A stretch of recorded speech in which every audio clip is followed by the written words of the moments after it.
చాలా మంది ఉన్నారు. ఎవరెవరు ఉన్నారో మొత్తం అందరినీ అరెస్ట్ చేస్తాం. బైక్లు అమౌంట్ ఒకసారి చెప్పండి సార్. అమౌంట్ 23 lakhs గాను 21 lakhs మేము రికవర్ చేసినాం. ఒక 5 సెల్ ఫోన్లు చేసినాం, 5 బైకులు రికవర్ చేసినాం.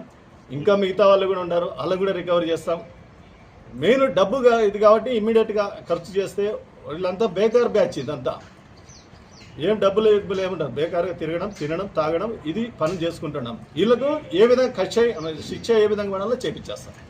నేరస్తులు పాత నేరస్తులు ఏమైనా ఉన్నారు సార్? వీళ్ళు పాత నేరస్తులు ఉన్నారు. వీళ్ళ వృత్తి ఇది, వీళ్ళ వృత్తి ఈ విధంగా చేసుకుంటారు. మెయిన్ మన అన్నమయ్య జిల్లాలో వీరబల్లి ఏరియాలో తాండాలు ఉన్నాయి. తాండాల దగ్గర ఇట్లాంటి కొన్ని ఏరియాల్లో జరుగుతూ ఉంది. ఇదే కాక తుమ్కూరు, చిక్బల్లాపూర్, హోస్పేట, ఈ ఏరియాలో కూడా మన దాంట్లో ముద్దాయిలు ఉంటారు. వాళ్ళందరినీ కూడా చాలా చాకచక్యం చేసినారు. మా ఎస్పీ గారు కూడా మా సిబ్బందిని అందరిని అప్రిషియేట్ చేసినారు. మేము కూడా ఇది చాలా అప్రిషియేట్ చేయగల విషయం. ఇమ్మీడియట్గా ఇంత డబ్బు, పోయిన డబ్బు రికవర్ చేయడం అంత ఈజీ ఏం కాదు, మీకు అందరికీ తెలుసు.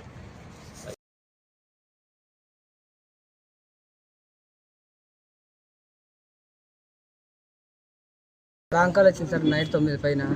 ఇట్లా మేము జేసీబీ డ్రైవర్లము ఇట్లా గుంటూరు సైడ్ నుంచి వచ్చి ఇది ఉడిపి దగ్గర పనిచేస్తున్నాము అని చెప్పినారు సార్. అంటే నేనేం చేయాలన్నా అంటే ఇట్లా మాకు జేసీబీతో పని చేస్తుంటే ఇది తవ్వకాల్లో ఇట్లా దొరికినాయి చేస్తుంటే అంటే ఓనర్లు తెలుకోకుండా అమ్ముకుంటాము, ఎవరైనా ఇట్లా అమ్మిచ్చే వాళ్ళు ఉంటే చెప్పండి అన్నారు. మాకు తెలియదు అని చెప్పేసినాం సార్.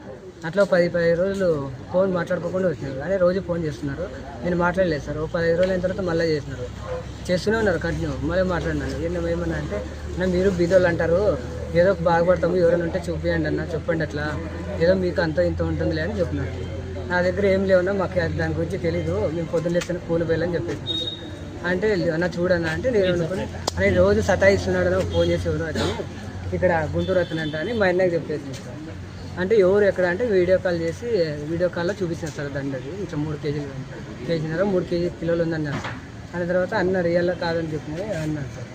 అన్న తర్వాత అది వాళ్ళు వచ్చి చూపించి దాన్ని చెక్ చేసుకోండి అంటే అది గోల్డ్ అని తేలింది సార్. అది తేలిన తర్వాత అమౌంట్ తీసుకొని రమ్మన్నారు. అమౌంట్ తీసుకున్న తర్వాత మా అన్న చెప్తే అమౌంట్ నా దగ్గర లేదన్నా అంటే అన్న అడ్జస్ట్మెంట్ చేశారు సార్. ఎంత? 9 లక్షలు సార్. తర్వాత ఏం జరిగింది? తర్వాత ఇక్కడ సోమన్పల్లి గేట్ దగ్గర పిలిచి ఇట్లా రాండి అడ్రస్ కానీ హిందూపూర్ రమ్మన్నారు సార్. వద్దు మళ్ళీ రిటర్న్ వచ్చేయండి సోమంతపల్లి గేట్ దగ్గరికి అని చెప్పేసి అట్లా పక్కన పొలం దగ్గర వీడి భూమిలో పిలుచుకుని పోయి ఇట్లా పోగానే డబ్బులు తీసుకున్నారు సార్. తీసుకొని ఇంకా 2 బైకులు వచ్చేసి డబ్బులు లాక్కొని పోయి సార్. మేము చేతుల కాళ్ళు ఆడలేక ఇంకా రిటర్న్ వచ్చేసారు. మమ్మల్ని ఏమైనా చేస్తారని చెప్పేసి ఇంకా కంప్లైంట్ కూడా ఇవ్వలేదు సార్. మేము భయపడి కంప్లైంట్ కూడా ఇవ్వలేదు. మళ్ళీ మా బంధువులు అంటూ వండుకొని ఏమైంది ఇట్లా అంటే కంప్లైంట్ చేయండి ఏం కాదంటే తర్వాత వచ్చి ఇక్కడ కంప్లైంట్ ఇచ్చాము సార్.